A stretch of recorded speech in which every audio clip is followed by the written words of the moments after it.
कभी कभी आपको समझदारी से, बुद्धिमत्ता से इस तरह के कदम उठाने पड़ते हैं, अपने लिए भी दूसरों के लिए भी लड़ना पड़ता है, लेकिन वो लड़ाई भी समझदारी की लड़ाई होती है, मूर्खता की लड़ाई नहीं। मूर्ख आदमी की लड़ाई जो है वो अपना भी विनाश, दूसरों का भी विनाश, क्योंकि क्रोध जब भी आएगा तो वो आदमी की बुद्धि हर लेता है। इसलिए मैंने आपसे कहा था कि संदेश दिया गया है कि हमारे पास, हमारे अंदर जो 5 देव हैं उनकी जागृति करें। हम जागृति करें तो लाभ लें। तो देवता सोए रहते हैं क्या? अभी आप लोगों ने जैसे देखा कि देव दिवाली हुई है तो देवता जाग गए, तो देवता सोए हुए थे। और फिर कहा जा रहा है कि आपके अंदर देवता सोए हुए हैं, उनको जगाओ। अब देवता सोया कैसे होता है?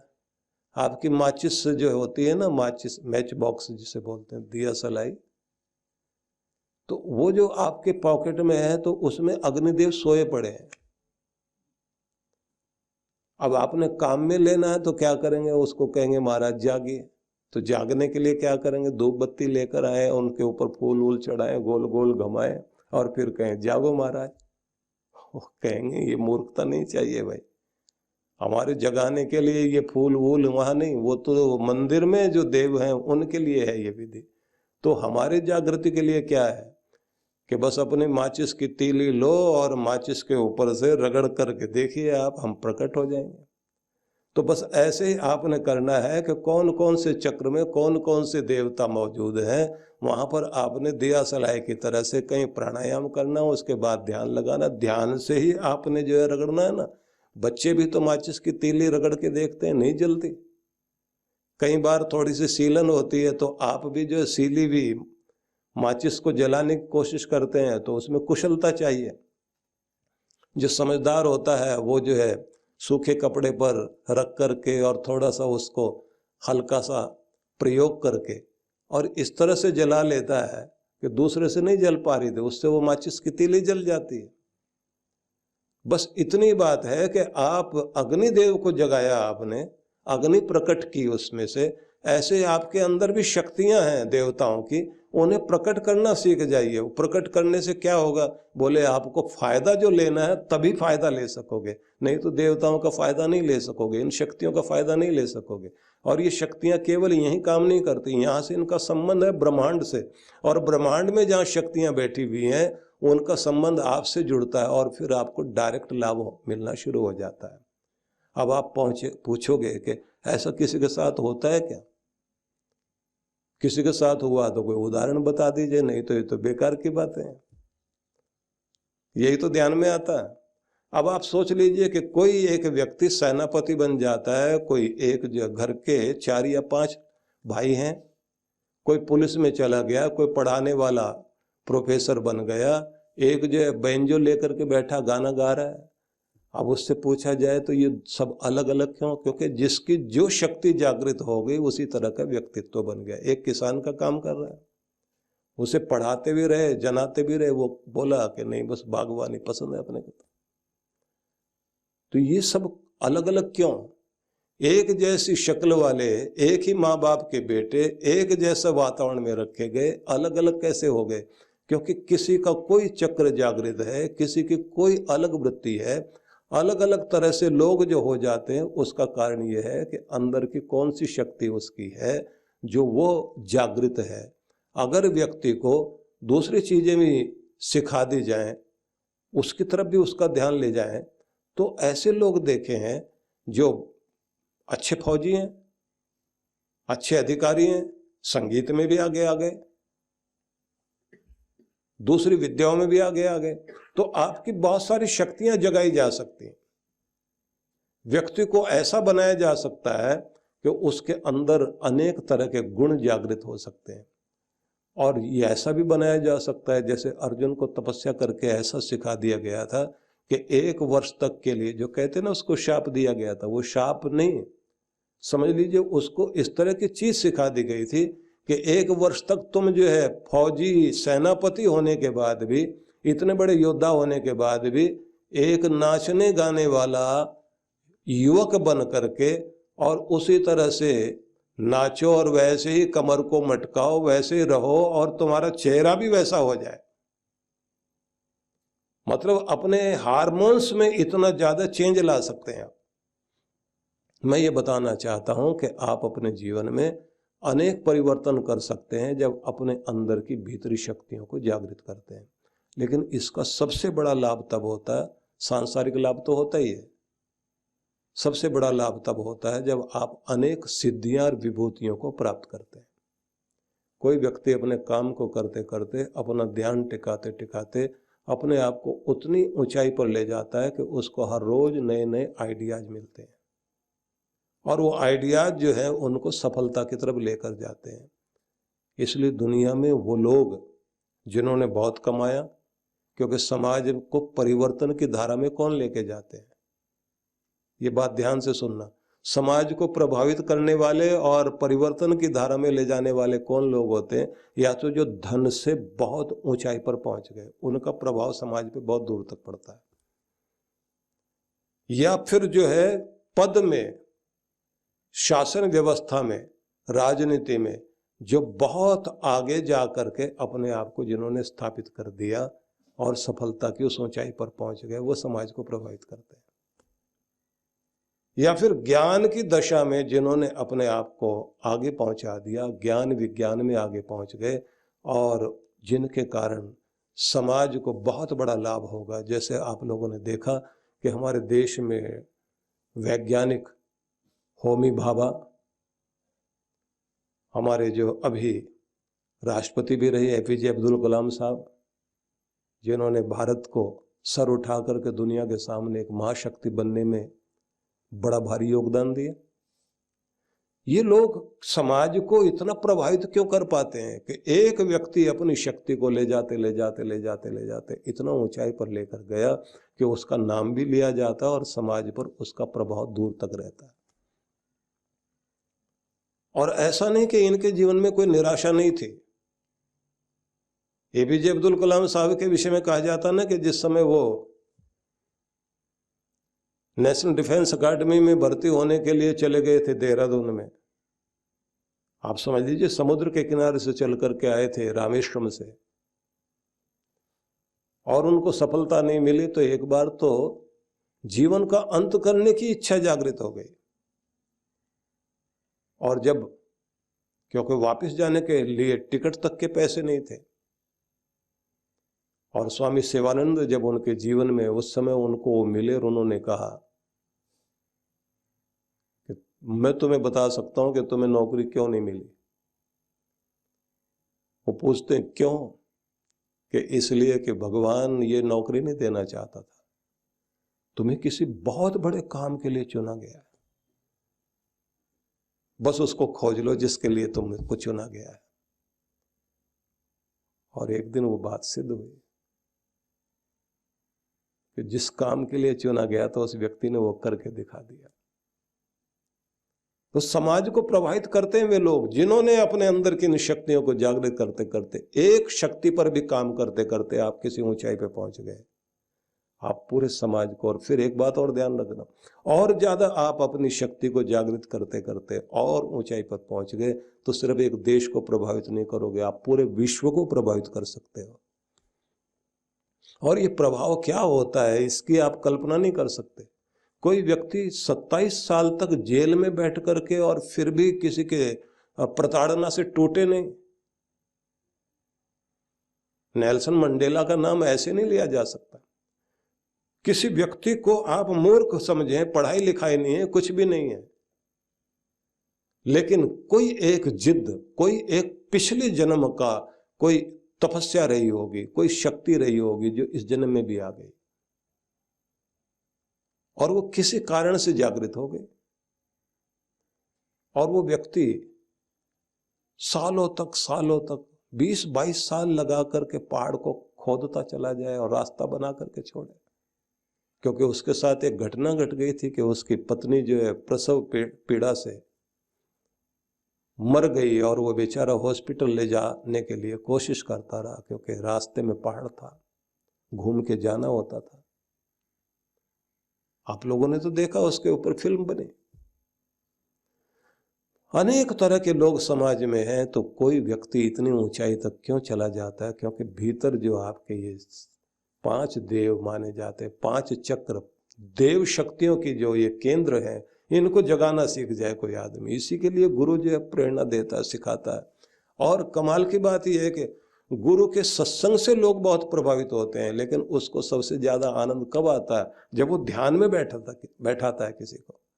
उसको लगता है कि अब मैं वो दे रहा हूं जहां से उनको कनेक्ट होने का, भगवान से संबंध जोड़ने का मौका मिलता है, खुद से संबंध जोड़ने का मौका मिलता है।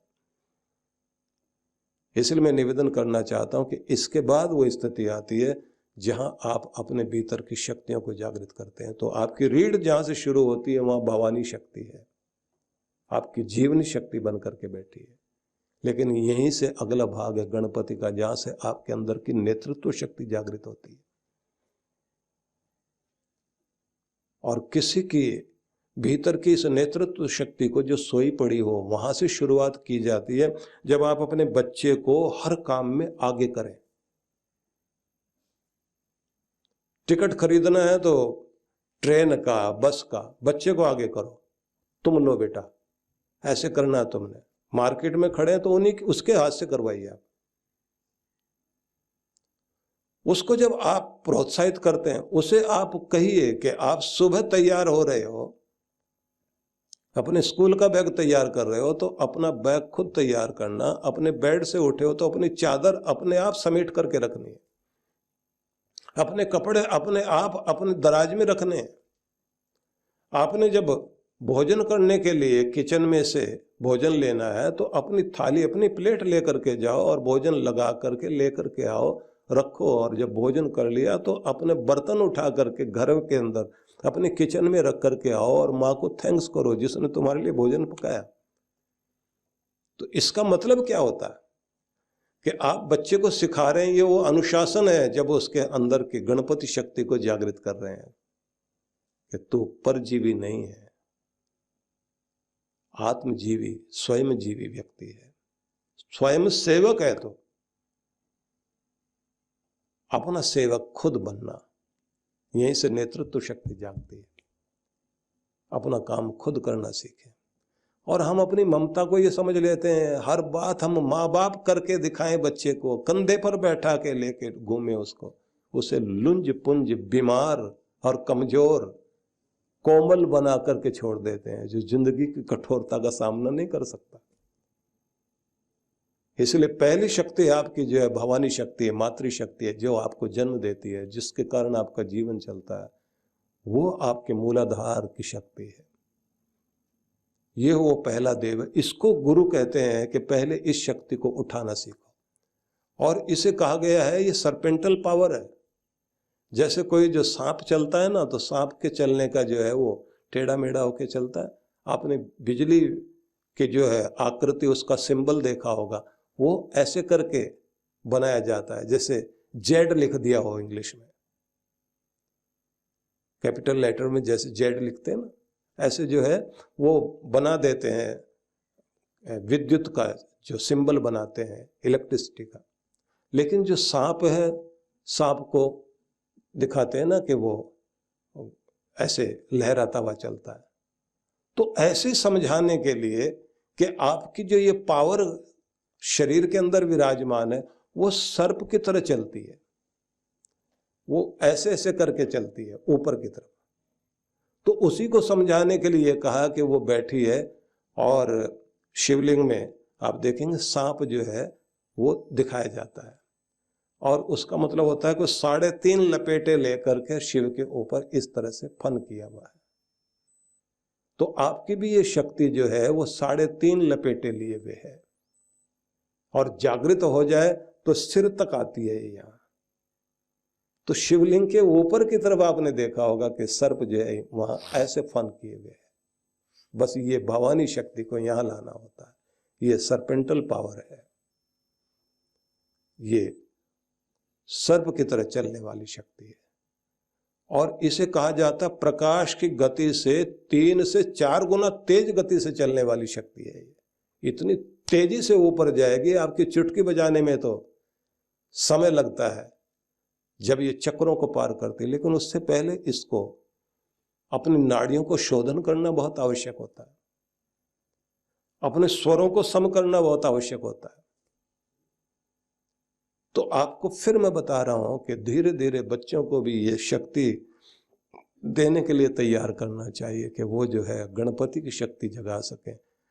कहीं भी नेतृत्व करना है, उन्हें बोलना भी आना चाहिए, अपनी बात कहनी भी आनी चाहिए, और विघ्न विनाशक बने, विघ्न उत्पन्न करने वाले नहीं। आपने देखा होगा कितने सारे ऐसे जो विघ्न करता है, और गणपति कौन है? विघ्न हरता। आपको समाज में अपने यहाँ नौकरी पर भी रख लोगे तो विघ्न करता तो बहुत मिलेंगे आपको, विघ्न तोषी भी मिलेंगे, जिनको विघ्न पैदा करके आनंद आता है। हम लोग बहुत पहले जहाँ रहते थे वहाँ हमारे पास भी एक आदमी ऐसे ही थे, उनका नाम मुझे बार बार याद आता है। वो कोई भी काम बिगाड़ के आते थे, और जब काम बिगाड़ के मिलते थे फिर वो बिगाड़ के कहते थे और कोई सेवा। काम खराब करके आए और पता लग गया इसी ने खराब किया, और फिर वो आके बोलते थे और कोई सेवा। तो लोगों हाथ जोड़ते थे उनके आगे, भाई इतनी सेवा काफी महाराज, इससे आगे मत कर देना। फिर बहुत जोर से हंसते थे। विघ्न तोषी स्वभाव होता है ना, विघ्न करके जिनको संतोष मिलता है। तो उसके बाद फिर जब सब लोग तंग हो गए तो 4 लोगों ने उनका ऐसे एक दिन काम बिगाड़ा, और एक एक के बारे में पता लगता रहा कि इसने बिगाड़ा, इसने बिगाड़ा, इसने बिगाड़ा। वो चारों एक साथ उनके सामने आ गए, जिसके ऊपर वो दांत पीस रहा था सुबह से। एक बार मिल जाए तो उसके बाद देखना मैं उसका क्या करूंगा, एक बार मिल जाए देखना मैं क्या करूंगा। वो चारों इकट्ठे हो गए एकदम, और चारों उसके सामने आके कहते और कोई सेवा। अब फिर उसने हाथ जोड़े, कान पकड़े, आज के बाद नहीं। तो विघ्न पैदा करने वाले बहुत हैं दुनिया में, लेकिन विघ्न हरता कोई कोई है, इसलिए गणपति विघ्न हरता है।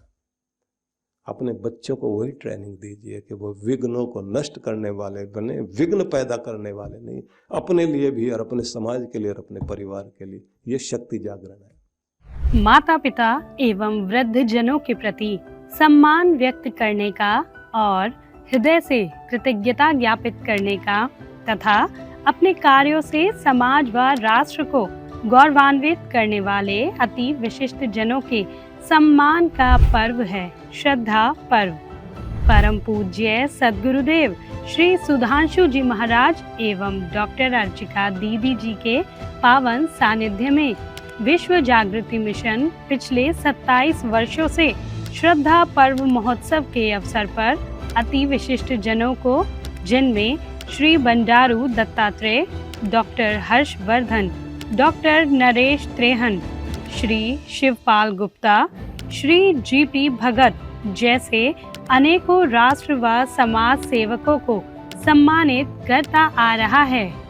कार्यक्रम की रूपरेखा दिनांक 2 अक्टूबर 2025 प्रातः 10 बजे, स्थान आनंद धाम आश्रम बक्करवाला नई दिल्ली।